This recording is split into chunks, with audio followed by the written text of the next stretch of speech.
নমস্কার বন্ধুরা, রুবিস কিচেনে সবাইকে স্বাগতম। আজকে তোমাদের সাথে নতুন আরেকটা রান্না নিয়ে চলে এসেছি। আজকে হবে পটল, দই পটল। সবাই কম বেশি তোমরা দই পটল খেয়েছো। আমি কীভাবে দই পটল রান্না করি সেটাই তোমাদের সাথে শেয়ার করছি। প্রথমে পটলগুলোকে আমি কেটে নিয়েছি, ছোকলা ছাড়িয়ে নিয়েছি। তবে পুরোটা ছোকলা ছাড়িয়ে কিছু কিছু ছোকলা রেখে মাঝখান দিয়ে আমি চিড়ে নিয়েছিলাম। পুরোটা চিড়ে নিই, মাঝখান দিয়ে একটু এই মাথা ও মাথা চিড়ে নিয়েছিলাম। দিয়ে গ্যাসে আমি কড়াই বসিয়ে দিয়ে সমস্ত পটলগুলো আমি ভেজে নেব। ভেজে নিয়ে ওই তেলের মধ্যে আমি ফোড়ন দিয়ে নেব, গরম মশলা ফোড়ন দিয়ে নেব। তোমরা যদি আমার রান্নার পছন্দ হয় বা আমার রান্না দেখতে ভালোবাসো, তাহলে অবশ্যই আমার রান্নার চ্যানেলটিকে সাবস্ক্রাইব করে রাখবে, পাশে থাকা বেল আইকনটি অল করে দেবে। আমি সমস্ত যে ভিডিওগুলো ছাড়ি সব তোমাদের কাছে পৌঁছে যাবে। আর আমার চ্যানেলটি লাইক, শেয়ার, কমেন্ট অবশ্যই করে দিও। আর আমার বন্ধুরা দেখতেই পেলে তেলের মধ্যে আমি গরম মশলা ফোড়ন দিয়ে দিয়েছিলাম। আর আমি একটা মশলা বানিয়ে রেখে দিয়েছি। মশলা হলো জিরে গুঁড়ো, লঙ্কার গুঁড়ো আর ধনিয়া গুঁড়ো দিয়ে একটু জল দিয়ে ভিজিয়ে রেখেছিলাম। আর এদিকে আমি কাজু বাদাম, কাঁচা লঙ্কা পেস্ট করেছি, সেটাও পেস্ট করে রেখে দিয়েছি।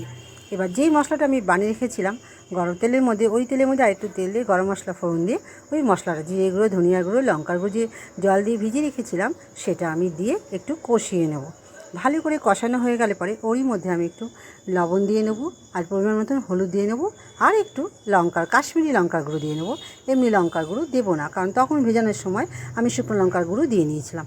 এখন দিচ্ছি কাশ্মীরি লঙ্কার গুঁড়ো, রঙটা আসার জন্য। ভালো করে মশলাটা একটু কষিয়ে নেব।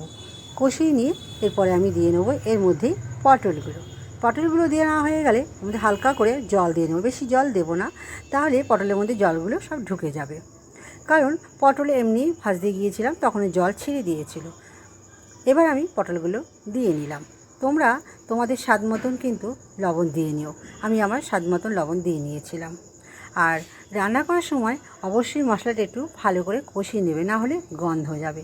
আর আমি এই ক্ষেত্রে এখানে আমি উষ্ণ গরম জলটা ইউজ করেছি। তোমরা কিন্তু উষ্ণ গরম জল ইউজ করো।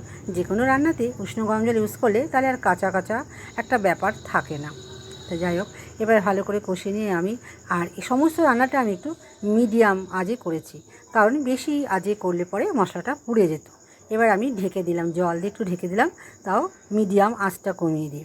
এখানে আমি যে পেস্টটা বানিয়েছিলাম কাজু বাদাম কাঁচা লঙ্কার পেস্টটা, সেটা আমি একটা বাটিতে রেখে নিয়েছি।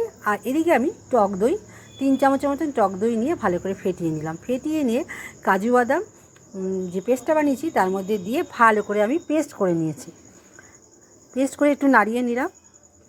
নাড়িয়ে নিয়ে কিছুক্ষণ রেখে দিয়ে তারপরে আমি যে পটল আর যে বসিয়ে দিয়েছি গ্যাসে, হয়ে গেছে, তুলে দেখলাম হয়ে গেছে, একটু নামিয়ে নিলাম। দেখো আমার কিন্তু একদম মশলা কষানোটা পটল দিয়ে হয়ে গেছে। এবার আমি যে পেস্টটা বানিয়ে রেখেছি কাজু বাদাম, কাঁচা লঙ্কা আর দই দিয়ে, সেটা আমি দিয়ে নেব। তোমরা কিন্তু গ্যাসের আঁচটা একটু মিডিয়ামে রেখে দেবে, কারণ বেশি আঁচ বাড়িয়ে দিলে, গ্যাসের ফ্লেমটা বেশি বাড়িয়ে দিলে কিন্তু অনেক সময় দইটা কেটে যেতে পারে, কাজু বাদামটা নিচে লেগে যেতে পারে।